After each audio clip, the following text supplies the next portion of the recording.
कौन सा राज्य, आप बताइए ना, आप नाम बताइए और उस राज्य में पेपर लीक ना हुआ। अश्विनी उपाध्याय साहब भी हमारे साथ जुड़ चुके हैं, सुप्रीम कोर्ट में वकालत करते हैं, कई सारे मुद्दों को उठाते हैं, लेकिन आज बच्चों के भविष्य का सवाल है और इसीलिए मैं शुरुआत कहीं और से नहीं इन बच्चों से करने वाली हूँ।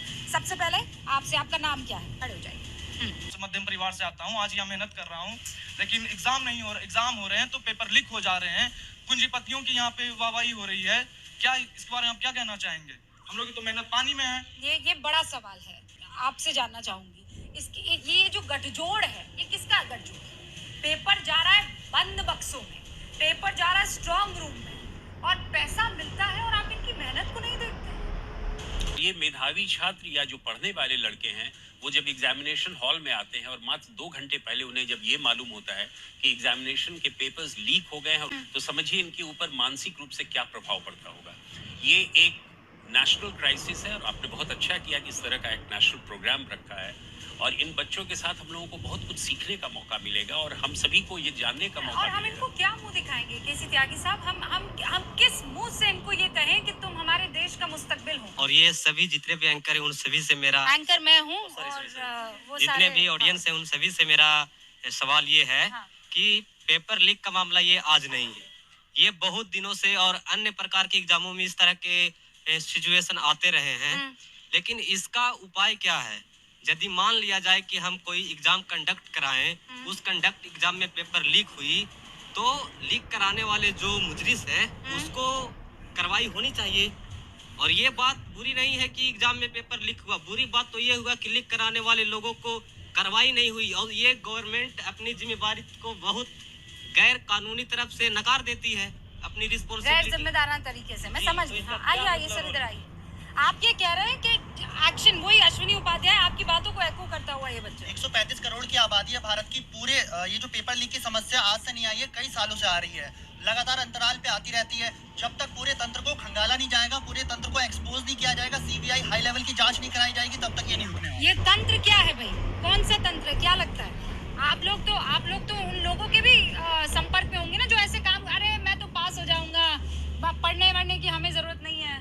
मैं पूछना चाह रहा हूँ कि यहाँ पे जितने सदस्य मौजूद हैं कि अगर सिस्टम को कानून बना दिया हमने, उससे पहले हम कार्रवाई क्यों नहीं करते? एग्जाम होता है उससे पहले एजेंसियां हाई अलर्ट पे क्यों नहीं होती? एग्जाम लीक होने के बाद हाई अलर्ट पे क्यों होती हैं? जिस सिस्टम सारी जो ऑल इंडिया के स्टेट हैं, और तो ये क्लब्स क्यों होता है? इसमें कहीं ना कहीं तो सरकारी कमियां है ना। मतलब कोई ढील दे रहा है। माफी चाहती हूँ, आप कुछ कहना चाहेंगे? हाँ मैम, मैं ये कहना चाहूंगा कि डाइस पर जितने भी यहाँ सम्मानित लोग आए हुए हैं, सबको प्रणाम करता हूँ।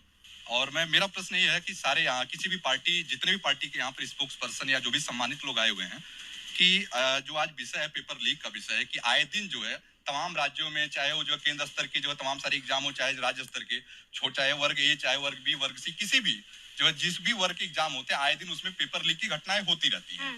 तो मेरा प्रश्न ये है कि जो है हम भारत में एक बड़ी आबादी युवाओं की रहती है और युवा देश का भविष्य है। अगर हम युवाओं पर ध्यान नहीं दिया जाएगा और इस तरह से हम लोग तैयारी करते हैं, मेहनत करते हैं और आए दिन जो पेपर लीक की घटनाओं से हम लोग उसका दुष्परिणाम भुगतते हैं, तो इस तरह से कैसे आप एक जो है विश्व गुरु बनने की बात कर सकते हैं? या जो है एक युवा जो है कैसे वो अपने जो है भविष्य में जो अपने सपने को साकार कर सकता है? दूसरी बात है, अभी हाल ही में बजट आया, मायूस, आप कह रहे हैं मायूसी होने लगती है।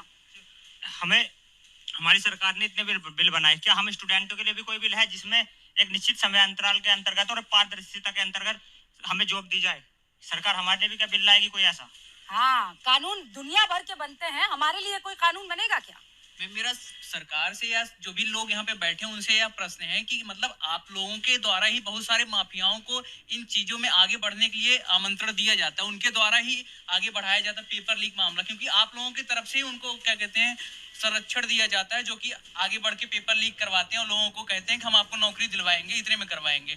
हम आपसे चाहते हैं क्या उनको आपके द्वारा ये जो संरक्षण दिया जा रहा है नहीं दिया जाए, उनके खिलाफ कानून बनाया जाए, क्या है प्रावधान लाया जा सकता है? आपका नाम क्या है? शेखर नाम है मेरा। शेखर, मैं आ रही हूँ। अच्छा, आप लोग ईमानदारी से मुझे ये बताइएगा, ये सिस्टम आपको पता है कि कैसे पेपर लीक होता है, कौन करता है, किस तरीके से काम होता है? आप तो वही उसी ग्राउंड जीरो पर मौजूद है ना, तो जरा देश को बताइएगा कि चल कैसे रहा है और कौन लोग इसके पीछे जिम्मेदार हैं, उन सबके नाम उजागर कर दीजिएगा। मैं एक छोटे से ब्रेक के लिए रुक रही हूँ, लौटेंगे जल्दी। पेपर लीक पर लॉक कब लगेगा? 2037 का हिंदुस्तान अगर स्वर्णिम काल और अमृत काल का अगर देखना इन बच्चों को तो सुनना ही पड़ेगा और कोई